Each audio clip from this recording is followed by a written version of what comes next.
Welcome to the owner's class for the Singer 2263 sewing machine. My name's Devon and I'm going to help you get all set up on your brand new machine.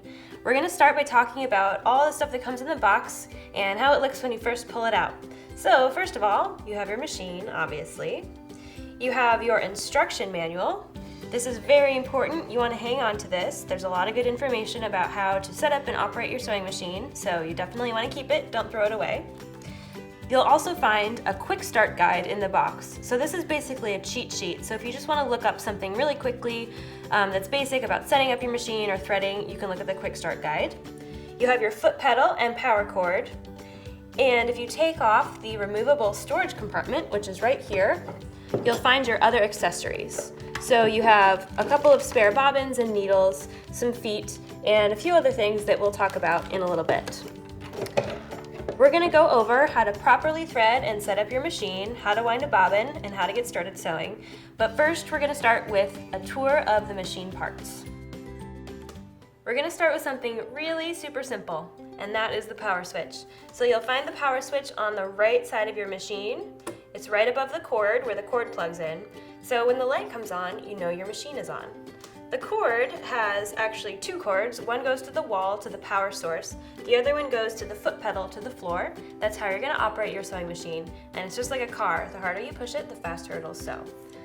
Above the power switch is the hand wheel. So that's this wheel right here, and we're going to go ahead and turn it. This is the manual version of pushing the pedal.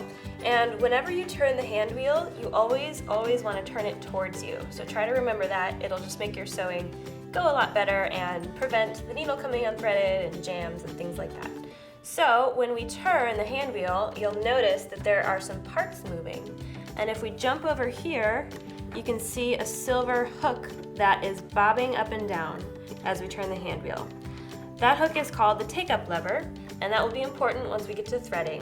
So just remember that when we get to threading, that's what that's called, the take-up lever. Moving to the top of the machine, we have a carrying handle. So in case you need to move your machine, you can use this. There's this dial right here. This is called the tension dial, and it's labeled, it says tension. So tension refers to essentially the tightness of your stitches. And it is set right now on 4, which is the neutral setting, and that's pretty much where you want to leave the tension set unless you're doing something really specific or doing a fine-tuning adjustment. But for the most part, you can just leave that set right on 4, which is the middle of the range of numbers, and you'll be good to go. Moving on down towards the needle, there's this silver metal prong piece right here. This is called the presser foot.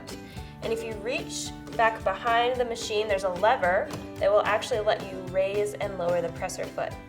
So the presser foot's job is to press down on the fabric against the feed teeth, which are these little pieces under the presser foot, which move the fabric through the machine.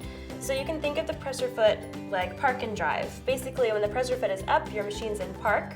When you're ready to sew, you're going to put the presser foot down and sew. When you're finished, you'll put it back up to put your machine in park. Over here we have the stitch selector dial. So this is how you're going to tell the machine what you want it to sew when you push the pedal. And you can move it around and select which stitch you want to use. Above it we have the stitch length dial. So this is how we control how long the stitch is. There's a range of numbers here. And if you notice, there is S1 over here, which is blue. And when you put it on S1, that's how you access the blue stitches down on the stitch selector dial. So you can see that each stitch has a black stitch and a blue stitch. So when you set the length dial to the blue S1, that's when you're going to be accessing those blue stitches down here. We have a stitch width dial up here on the top of the machine, also labeled. So this is how you control how wide a stitch is. It can also control your needle position. So that's how you would control that if you ever need to move your needle position while you're sewing. Last part to talk about is the reverse button, or reverse lever, which is this blue piece right here. This is how we're going to sew backwards, which we do sometimes, to help secure our stitching in place. So we'll use the reverse lever for that. So let's get started by setting up our machine and winding a bobbin.